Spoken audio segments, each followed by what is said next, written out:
Sunday जोङो discuss खालामगोन बेनो जाबाय BTC साख्रिनि सायाव दा हेमन्तनि आखायावसो थांबाय नामा BTC साख्रि होनाया ग्रेड 3 ग्रेड 4 आरो टेट खौ लानानै गोबां जोंनाव सोंलु सोमजिगासिनो दङ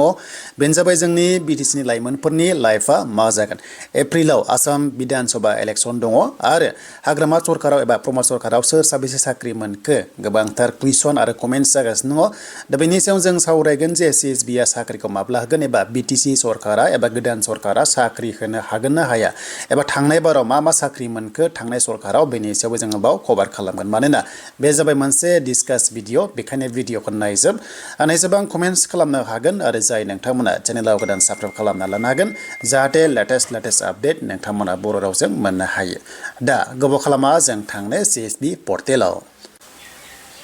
दायो जों फैबाय CSB पर्टेलाव आरो फैनाय लोगो लोगो जों फार्स्टआव नैबाव मोनसे कैंसिलेशन नोटिस मोनदोंमोन बेनो जाबाय CSB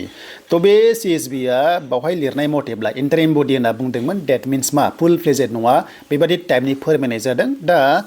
नैबे CSB आ गोदान माब्ला दागोन दानि हाग्रामा सरकाराव एबा थांनाय बारनि प्रमद सरकारा CSB आ गैला होननानै बावहाय नोटिसखौ फैदों अब्ला गोदान सरकाराव CSB आ माब्ला जागोन दा जों मिथिगौ जे BTC आव ग्रेड 3 आरो ग्रेड 4 साख्रि होनो हायो नाथाय बेसेबां होखो बेबो मोनसे बिग कुइसन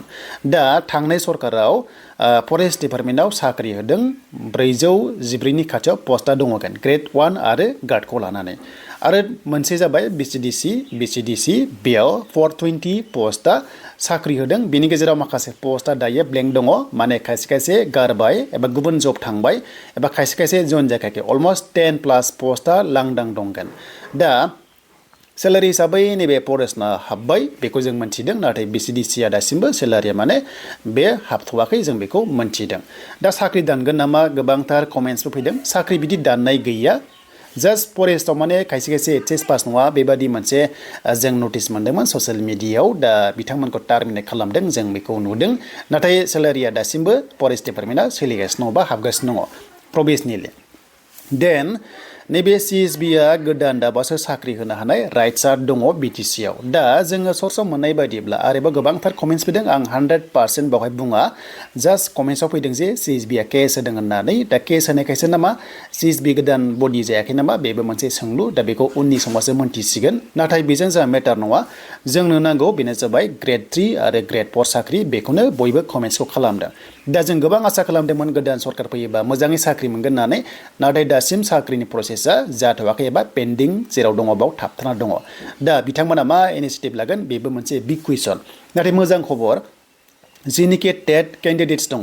बेनो जाबाय LP आरो UP लेभेलाव बेनि एपइन्टमेन्ट लेटारखौहाय डिपार्टमेन्टनि EMA बुंदोंमोन जे जानुवारियाव एबा बाय जानुवारि माने जायखिजाया जानुवारियाव डेट फिक्स नङा आरो मागोनि उनावबो एबा सिगाङावबो मोननो हागौ बेनो जाबाय LP नि 984 पस्टआव बेखौ बुंदों बिथांमोना आरो बे CSB जों जेबो लिंक गैया CSB आ बेखौ साख्रि होआ बेखौ होयो एडुकेशन डिपार्टमेन्टआ एक्सट्रा गाव हारसिंनो होनो हायो आरो अके बेखौ जों मोनथिबाय दानिया मोनसे जोंहा डाउटआ बेसो जे नैबे CSB आ माब्ला जागोन दाथ' जों मिथिगौ जे गोबां लाइमोनफ्रा हास्थायदों बेनो जाबाय आसाम बिधान सभा इलेक्सन दङ आसाम एसेम्बलि बे जाबाय एप्रिलाव दङ स' एप्रिलाव दङ गासै 126 सिट दङमोन दा BTC जुदि मोनथाम बारायबा थ' 129 जाहैगोन आरो दा जोंनियाव हमना ला 12था दंमोन नालाय दा जोंहा मा दाजाबनानै एक्चुअलि जोंहा 15था दायो जानो गोनां दङ दा बे जागोन बियो एक्चुअलि जानो हागौ एबा जासिगोन बियो दा जोंनि BTC नि युथ्सफोरा जोंनि स्टुडेन्ट्सफोरा कैंडिडेट्सफोरा गोबांथार माने इलेक्शननि सिगां एप्रिलनि सिगांनो साख्रिखौ मोननो हास्थायगासिनो दङ जुदि साख्रि होआबा भट होआ बेबादि कमेन्ट्सबो फैदों दा बेखायनो सरकारा मा थांखि लायो टाइमा दाबो दङ नैबे मार्चनि सिगां होयोब्ला साख्रिखौ होनांगोन मानोना मार्चआवहाय एकदम AMCC आ नांखागोन मानोना दाखालि CMआ बुंदोंमोन जे थांनाय बाराव 27 फेब्रुवारियावनो माने AMCC आ नांदोंमन दा AMCC नांबा जेबो सरकारि साख्रि आरो सरकारि लन स्किम होनो हानाय राइट्स गैया दा बेखायनो जुदि BTC आ जुदि पावार दङब्ला एबा BTC आ खामानि मावोब्ला ग्रेड 3 आरो ग्रेड 4 खौ साख्रिखौ होनो हायो जों बेखौ मिन्थिगौ नाथाय माब्ला होगोन बे मोनसे बिग कुइसन दा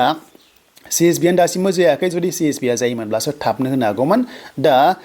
सिगांनि CSB जुदि फुल फ्लेजेड दङबा बिथांमोननि टार्म्स एन्ड कन्डिशनखौ जों ससियेल मिडियायाव मोनथिनाय बादिब्ला 2026 नि मार्च एबा फाइनान्सियेल इयारसिम दङमोन होनना खोनादों दा बेसेबां सैथो बेखौबो 100% बुंनो हाया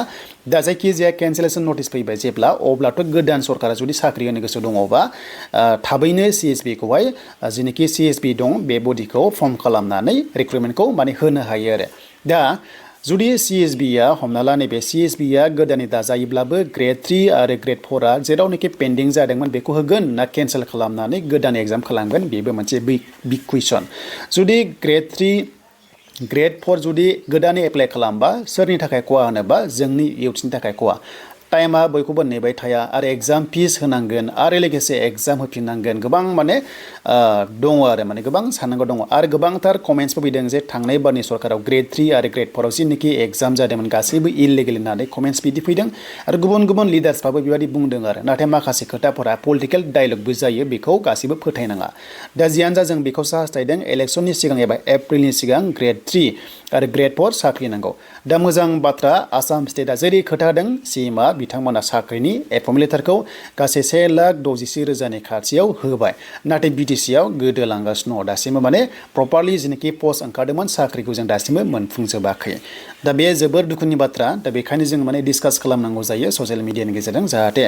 गभर्नमेन्टआ जाहाथे जोंनि बे गभर्नमेन्टआ इउथ्सखौ नायनानै जाहाथे साख्रिखौ ग्रेड 3 आरो ग्रेड 4 खौ थाबैनो होयो फैबाय थानाय टाइमाव मोनथिसिगोन जे मा दानि गोदान सरकारा साख्रिखौ होनो हागोन ना हामारा ना साख्रि होनाय पावारा आसामाव थांबाय नामा थ' बेबादि गोबां सोंलु जादों आरो आइ होप जाहाथे गभर्नमेन्टआ थाबैनो साख्रिखौ होयो आरो जेनोखि इउथ्स जाहाथे एंगेज जायो दा कन्ट्रेक्चुवेल साख्रियाबो ओंखाराखै दानि गोदान सरकाराव दासिमबो मानोना प्रसेसा जाजोबाखैगोन सरकारा सिङावहाय जेब्ला जायो अब्लासो होगोन दा जियानो जा आसा खालामदों रेगुलार जब ग्रेड 3 आरो ग्रेड 4 आ जाहाथे माने जोंनो BTC आव थाबैनो होनो हायो आरो दा बेखिनियानो दिनैनि थाखाय सानडे स्पेशल डिसकासन भिडिअ अन ग्रेड 3 आरो लोगोसे ग्रेड 4 साख्रि BTC आव दा टेटआथ' मोनगोन टेटआ खुनु टेनसन गैया बाट काटअफआ 58 एबा 59 बर' मिडियामाव LPआव थांनांगौ बादि आंनि एनालाइसआवहाय दा मा जायो नोंथांमोना बेखौ समजों लोगोसे मोनथिसिगोन